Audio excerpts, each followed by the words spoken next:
the lead. They wanted to get the pick. They got the Tehaka pick twice, and the snowball just got so big after that. Yeah, so as we talked about in the beginning of the match, before even Game 1 started, there are 3 ways to deal with a losing solo lane. You either assume that you're going to lose the solo lane and give him a global, you either save the last pick so as to give the solo laner a better matchup, or you distribute lanes in a non-meta manner. And we have now seen that just letting Hepari lose lane and giving him something like Tehaka or Falstad is not going to work. So Tempest now have to choose one of the other 2 options, because if they just let Rich trample all over the solo lane like that again, it's not going to work. It's probably going to be the same thing. Yeah, it's not just the Marthale pick that he has. Oftentimes, whenever he can be aggressive, he takes that opportunity and makes it even bigger. Against H82, he's done exactly what he was supposed to do this time. And game number 2, map number 2, will be Infernal Shrines, and we're going right into the draft. This is a classic MVP Black map, but Tempest feel relatively comfortable on this map as well. I was talking with Tempest before the match started, and they said that they would feel perfectly okay if MVP Black were to map pick Infernal Shrines. So I'm assuming that they have some kind of strategy plan, but we will have to see what it is. Yep, there's a respect. First ban, Marthale from the beginning, but Genji's open for now. Tastar ban to bring out, take lockdown pick out. We need Ario, yeah. So very standard first pick Ario coming out from Tempest. Response perfect from MVP Black. Oh goodness, Illidan and Genji together. So giving away Genji in order to take Ario is okay, and giving away Illidan is okay too, but then you realize it's resets Genji and Rich's Illidan, and you start realizing that you're still happy with the Ario first pick. Okay, now what you need with the Ario first pick against those 2? Let's say it. What do we need? We all know it starts with C. And it ends with L. Yeah, and there's a big G in the middle too. Are we going to see it though? I don't think though. I think it's less likely. Yeah, because Tempest, although they have acknowledged the power of the Cho'Gall Ario combo so many times in various interviews and even in scrims, they were a bit indecisive in whether to pick it up themselves. And yeah, it doesn't happen. So the standard Arthas response to the Illidan and the rather standard Anubarak response to the Genji. So Tempest is solidly sticking to the meta right now. So both teams will be pretty happy with what they got in the draft so far. Yeah, and Tempest is hiding their ranged assassin because they do have the both very strong tanks in the front line and a very good sustain. Seems like they already have a pretty good control of the shrine.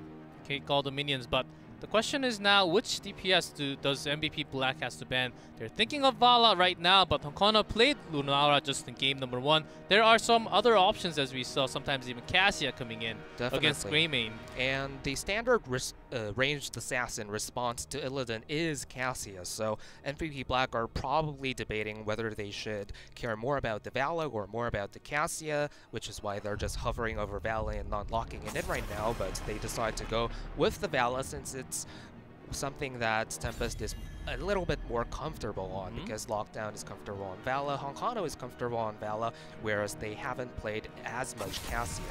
Yep, and good Abathur ban coming out from Tempest. Okay, Abathur can provide much more strength to both of their first 2 picks, so I think that's a very good ban. Standard ban, and as expected coming out from both teams, but now, how is MVP Black going to finish their draft? Okay, picking up Malfurion from the beginning to provide the healing.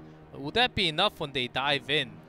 Well, Malfurion has always been the go-to support pick for Kyocha so far, and the standard Tyrael support, technically, so for Illidan. Exactly to answering my question, answering my own question, Tyrael, when they dive in, there's a sanctification to protect their allies in the front line when they dive in. So Tyrael seems to be a very good pick.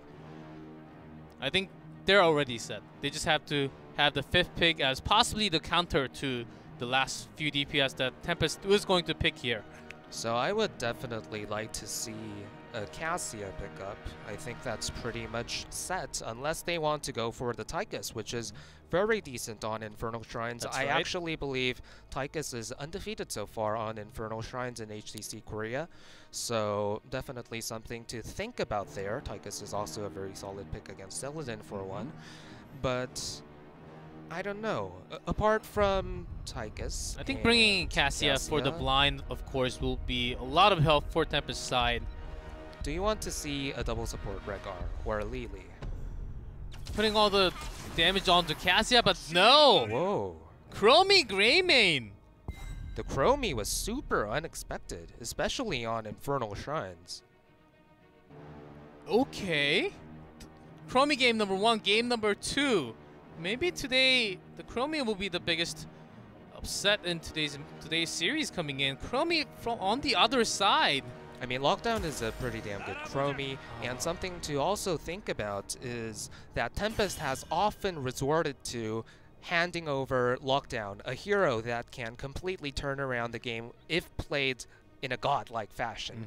And it happened before with Zeratul, and they were talking about it today with Chromie as well. Like, if the draft doesn't go as planned, let's just give Lockdown Chromie and hope that he wins the game for us.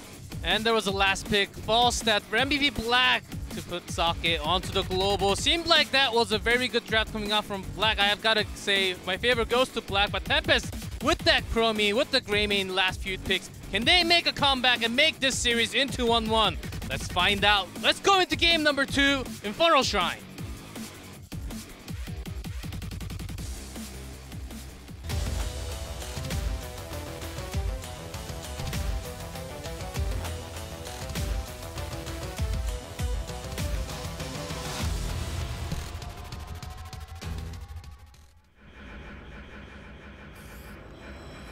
In blue, MVP Black. Reset on Genji, Sake on Falstad, Kyocha on Malfurion, Rich on Illidan, Tis on Tyrael.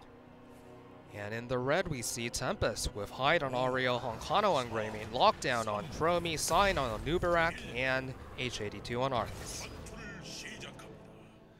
Okay, my first response, and oftentimes for lots of viewers, Chromie against Genji and Illidan, that will be the first response for a lot of people. But Chromie is actually super good against all the range if you can protect Chromie, and I think Arthas with Anubarak will be used much more as a defensive tool around Chromie, because if Chromie is left alone solo, they will look for a kill. So, as you said, Tempest draft definitely isn't nonsensical. It's just surprising because they were going with such a standard response to what MVP Black had in the first rotation of the draft, but then in the second rotation turned it all around and suddenly put Greymane and Chromie. And H82 seems like the damage from game number 1 is still there, as now they're looking for the pick here as they just get some damage onto Tyrael. There's a healing coming out from Kyocha from the side. He was positioning himself onto the side, like knowing that was coming all along. And we have to talk about Illidan for a slight moment here, because the week before last week, Illidan was regarded as one of, if not the strongest pick in the meta right now. Right. He was rocking an insane win rate and insane popularity in drafts. Insanely banned too. Yeah, so it was pretty huge. But if we look at just the statistics for last week for Korea and Europe, in Korea he went 4-4, and in Europe he went 3-2. So Illidan has been falling a lot down the rungs, and it's not only due to teams responding very well with Arthas and Cassia, but also we've tend to notice that on the smaller maps, or when the opposition team has globals that can respond to the hunt, teams tend to do okay against Illidan. But the problem is that MVP Black has 2 globals as opposed to Tempest 0. And as we talk about the global, here comes Sake with the fly. Honkana positioning himself in the left from the very beginning. Actually, they were the one looking for the bait, but baited here by MVP Black. Well done, as they used a lot of the resource, but they got the pick. Not a good sign for Tempest, although 1 pick at this point in the game is not going to do very much. And a 1v1 with both sides just content to take a few Guardians showing up on the top track. As they were harassing Chromie a little bit too, and oftentimes Chromie from the back line actually not even going to join here. Rich is looking to escape from this fight. H82 diving in. There's a sustain coming out. All they need is the numbers on the Shrine minions, and Honkano seems to be doing a fine job. Chromie not even joining the team fight because she will be less important, as if she also tries to fight from poke from the side, she will get wiped out. Yeah, and Falstad has the pressure on the global pressure on the top shrine right now, so Tempest will feel pressured to back off, but instead, Chromie traveling all the way up, and they're looking for a team fight right now. They are. Team fight seems like it's already started. The sweeps from high, they're doing lots of damage. Lakta misses his skill shot. There's a first kill, but will trade with Genji Greymane. Fantastic detainment strike coming out from Hyde, securing the kill onto Genji, but still the Punisher will go to MVP Black. And Tempest might be feeling a little bit bad right now because they had the choice to just forfeit the Punisher and just take a few more waves of experience, but instead now they're behind in experience and lost the Punisher. Yes, and they have to clear this one out too, so lots of losses coming out, and Rich seems to be on fire, clearing out the first wall as he's trying to do. He does not actually get the tower at all, but already Falstad with the global. They have the double global, I'd say. The hunt very likely, maybe a little less likely with Falstad because they have Falstad now. And sometimes Malfurion and Tyrael is not enough for his own protection. Maybe we'll see Metamorphosis coming out. Definitely. Rich's Metamorphosis timings have been absolutely superb in the few games that he picked it when he was last playing in pro play, so let's see if he needs an extra escape for himself. Maybe he can just have all the trust in Tyrael and just not even pick it and have double global against Tempest. And if they have double global and have the hunt against Chromie, I think it may actually be a lot more threat in terms of Tempest on the other side. It speaks a lot about the draft, how the entire draft went, when you can feasibly see Illidan taking either heroic, and both make perfect sense. Yeah, especially since Auriel does not have cleanse. Maybe that's the answer that he will go for, but let's see. We still have 2 more levels to go ahead. And H82 seems like they are looking to punish H82. Let's tap onto the fountain, but it seems like the damage is enough, and this will be a kill for sure. That was a valiant struggle for survival, but H82 goes down nevertheless, and the experience gap is only widening as it seems somewhat like a deja vu of what we saw in the first game. Yes. MVP Black consistently staying ahead in the rotations, primarily due to the mismatch in the solo lane. And this time, since they didn't second ban Falstad or anything in the draft, they're even more pressured due to the global mismatch. Yeah, I think they're also really... They're often the team that really shove into the weak link of the team, and it seems like they're doing it every single time. The exact same 3-man rotation on top to punish H82. Not even really overextending there, but having so much damage with Genji, Illidan, you can dive in. And there's again! This one cannot escape at all. There's a reset, onto reset. And they will take this fort too, because the rotation just takes so much longer for Tempest.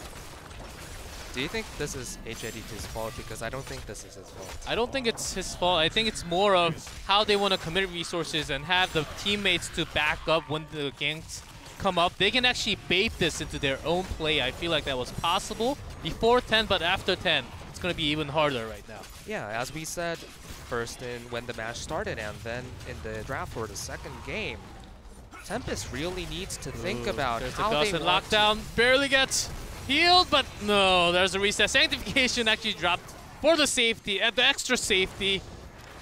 Sorry to cut you up, Dave. No. That was 2 kills and EXP.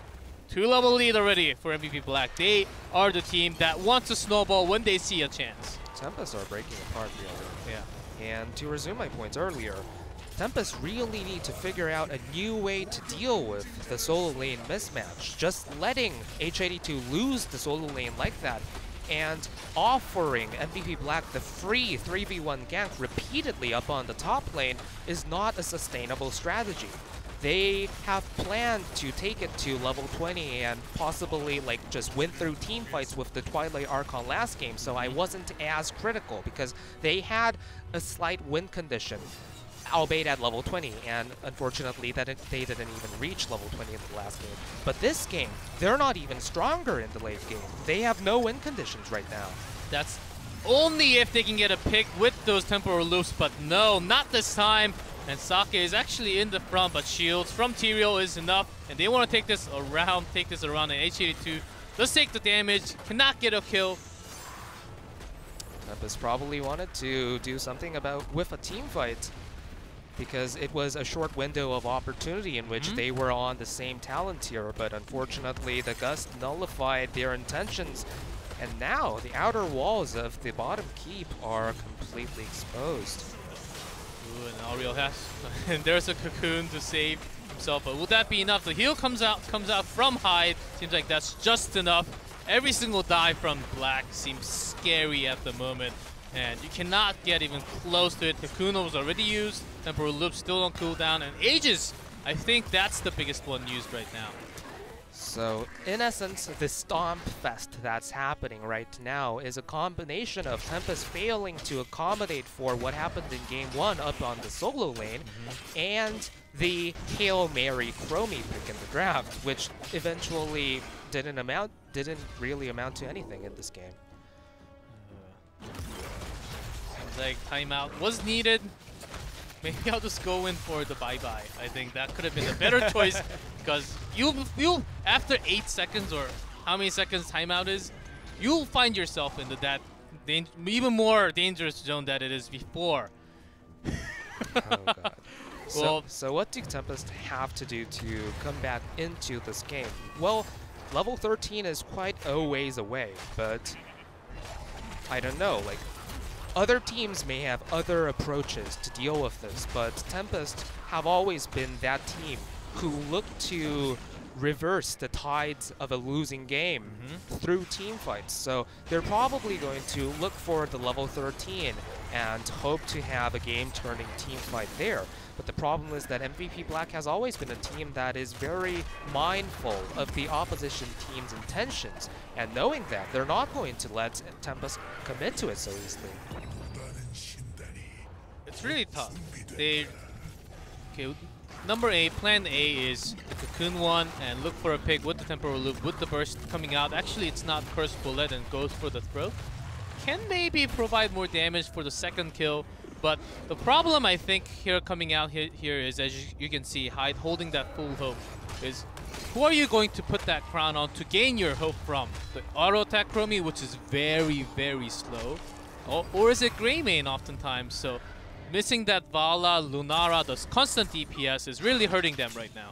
So we hoped that there would be some kind of plan that we had no idea about with the Greymane Chromie, but so far it seems like they were random picks. And Sake actually coming out from the side. There's a good Temporal Loop. They will be looking for the kill, but seems like Chromie is caught onto the other side. They're looking for this chase, and Rich comes in for the save. Wow, reset fall though. A reset. Does he have Swift Strike? He does, barely at the last second. And meanwhile, Mouth and Tyrael is doing what they have to do. They did everything they wanted there. Saved Sake, used the Cocoon out of there, used Temporal Loop. They just committed 3 of them. So that's what happened, as we were talking about 2 minutes ago. Tempest's only hope, or their only plan in their minds to come back in this game, was to look for a pick or a team fight at the level 13 mark, while MVP Black had not yet reached level 16. So they did it, but unfortunately, due to a series of good plays from Sake and Rich, nothing materialized out of that, and now they are definitely going to feel even more pressured with the double globals on the bottom side pushing them in to the open keep. Yeah, and Honkano's going... Arthas, you can see how bad things are when Illidan dives into an Arthas and dies against him, and Reset is already... Their positioning is just outrageous. They're taking this keep and the top keep together at the same time. Tempest already lost 2 members. They do not know how to put which one and dive. There's this dive in sign for what? Oh my gosh, things are going crazy to crazier here. That's a good timeout though. Does cancel the hunt. 2 keeps. But there's a root. Root actually finishes right before. There's the sanctification. The Dragon Blade comes in. Doesn't even matter. Reset. Seems like he doesn't even read the reset. That Dragon Blade was purely for show, I think, and as we feared, 2 keeps going down simultaneously. Oh my, that was... This is an even harder I did not for expect we will see a 3-level gap almost, but this is almost a 4-level gap now. This is a 4-level gap, and it's only going to widen further as MVP Black have access to 4 of the 5 camps on this map. They're even saving the siege camp for later, which is definitely smart by them. Now we have to start asking the question if Tempest will even make it to level 16. MVP Black has a lot of tools to end the game earlier than that. So many easy picks on the line when you have Hunt and a Falstad with Guts. Which means Tempest has to stay together with all 5 men. Which also means that Black can have a fun time with all around the map, top, middle, and the bot lane, because they can dive in anytime they want to, especially with Sake on Falstad and Rich on Illidan. You can join in the teamfight whenever they want to with those globals. And this is why you really need to address Illidan with a global mobility. And exactly why it was banned so many times within the first 2-3 weeks. If he steps over the line, just by a little bit, there's the perfect Aegis coming up from high though. Very nice save. But Sanctification comes along. It seems like there's a kill. Dragon Blade resets. There's a Guts from the socket from bottom. We do not see it, but we see it happening. There's another reset onto Swift Strike. Doesn't even matter. Reset is already going for the core. And this is a full team wipe going to MVP Black. Fantastic execution coming out from MVP Black. And it's easy to just point the finger at Honkano for that move and say that he shouldn't have extended into that visionless vent. But what we have to think about is that MVP Black made it impossible for Tempest to come back in the game without making those kinds of risky decisions, and then they capitalized on it. Oh my. It is 2-0. MVP Black leading the series. I thought we were going to have a little more closer game today, actually. But Tempest is already falling apart after game 1. I thought it was still possible after game 2. Huh? I think I'm going towards what face right now, especially with that Chromie pick. I really have to ask the question to Tempest after today's matches. Yeah, I'm definitely not sold by those picks in game 2, but again, as we said, I really hope after this short break that Tempest comes back with a new plan to deal with the solo lane mismatch, because if they don't do that, then game 3 might be an even harder stomp. They're down on morale. They need to change things up in how they approach the overall arcing macro game. Yeah, that's right, and I think H82 is very pressured against Rich every single time, but there's a music cue. I think we're going into a very short break. Maybe Tempest will get some wins, we'll get some minds set up, and we'll be back for game number 3 very soon.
Welcome back, everyone, and this series seems like it can actually be a 3-0 going towards MVP Black. Right now, MVP Black leading the series 2-0 against Tempest. And first two games, I think you have more words to say than I do. Oh God.